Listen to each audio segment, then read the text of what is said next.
So recently I had a lady call in asking about our 2025 Bronco Raptor. She's currently driving a 2024 Chevy EV Blazer, and she absolutely hates it. So of course the dealership that sells it to her tells her that she's going to save all this money in gas and she's going to, not have to charge it that often, that EV Blazers hold their value very well. A fully electric vehicle in Wisconsin holds its value very well. And, it's going to do great in the winter, and you're not going to have to worry about paying all this money in gas, and what you're going to be able to save, you're going to spend on something else. So of course she buys the vehicle, and she's, driving, and she's spending all of her days charging it now. And she drives for work, and she absolutely hates the thing.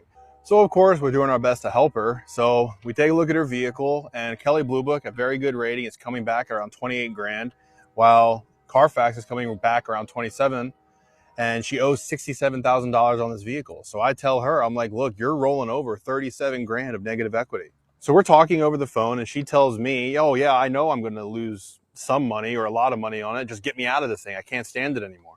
So I'm like, okay, happy to help you. Luckily, the vehicle that she's looking at is a Bronco Raptor with 18 grand in rebate. So that's going to help us kind of eat up that negative equity. So that way, when the bank approves her, if they do, that she's not rolling over, in their eyes, she's not rolling over 37 grand. She's rolling over still a lot, but not as much. She fills out a credit app, sends it into our dealership, and immediately we're looking at it. Her husband are on it, and everything is on there, all of the information.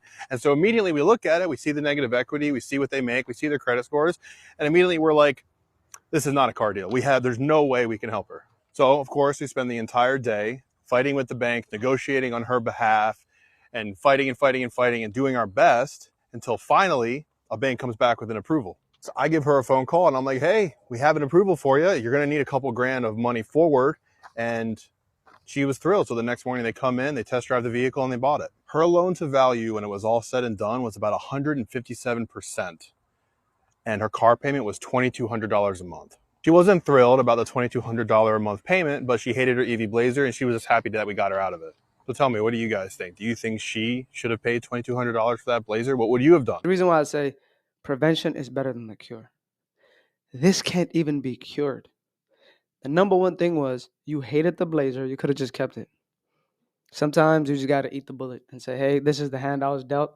I'll put myself in this position and take it. This is the reason why people are poor. This is the reason why people are broke. $37,000 in negative equity. Even with $18,000 being deducted, you're still at like $19,000 that you still have to eat up. You could have just kept the Blazer, right? And you made a mistake and trusted the salesman of a dealership, and they got you into a worse deal because all they care about is business. Like, this is money for them. This is commissions. This is how they keep up with quotas at the end of the month, right? You're going to be the one that's going to be eating up all the bad decisions. $2,200 car payment. You're not even adding insurance. You're not adding tabs because it's a brand new car. So you're going to be paying like $600-$700 annually. If that was my wife, I would tell her, hey, listen, like, we really can't do this right now. So my rent at $1,600, utilities, diapers and groceries. I'm at $2,600. You're at $2,200 for just a car payment. We're not talking about insurance. We're not talking about, maintenance. We're not talking about student loans that you might have. We're not talking about a mortgage payment. We're not talking about if this person's in credit card debt. We're not talking about if this person is in medical debt. Like, this eats at your future as well, because now that Bronco is going to depreciate. They're fighting so hard. And the reason why they're fighting so hard again is their dealerships again. They're going to make money. When will people learn? When will people learn? I can't believe this. So this weekend I had my vehicle appraised. I owe a little over $57,000 and I pay $1,100 a month. And when I purchased this vehicle, I paid over like, I don't know, 72, 73,000, maybe even 78. We put 10,000 down. And at that time, I did have it custom built. At that time, we were in a different financial state. So that's why I purchased it.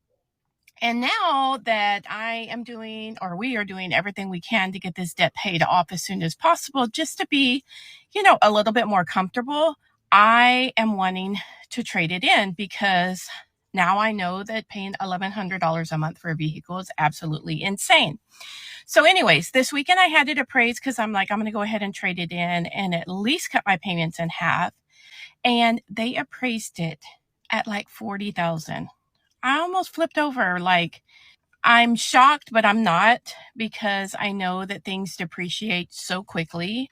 And so now, like, I don't know what I'm going to do. I guess I'm stuck with $1,100 payment. Maybe I'll pay on it a little more at this rate and then eventually refinance it.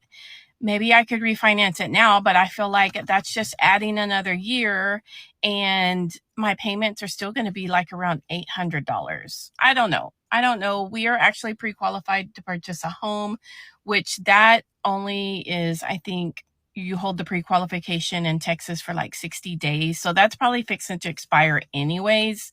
So I don't know. What do you guys think I should do? Should I refinance? I don't know what to do, or am I just stuck?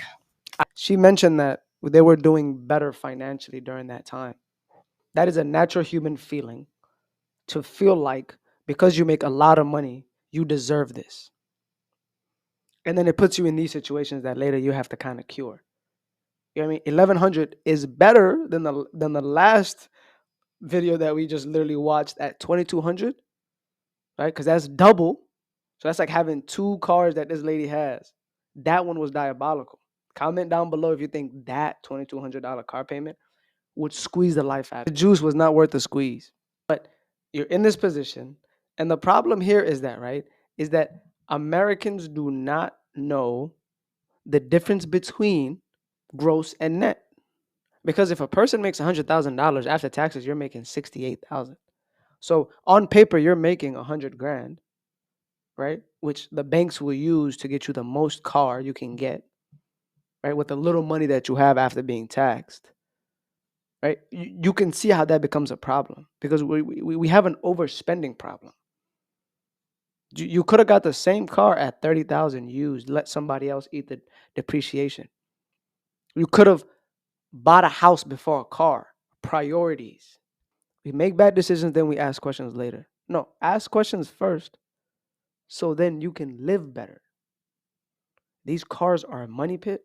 In this channel, all we've been reacting to is cars. I'm gonna try to get into other things, so stick and tune in. This is what it is. And she bought a Ford Expedition. You cannot beat a negative equity. You know what I mean? And then guess what? And then guess what happens, right?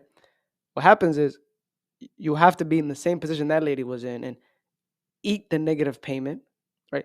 Eat the negative equity, put it towards another car. Then that car becomes more expensive. Even if the price is very low, you still are carrying that 18 or whatever. She owes 57 on it and she's at 40K. So what that means is, even if she goes to another car, she still has to take that $17,000 negative equity. Now that car becomes more expensive, and that car is going to be at 800 to 900.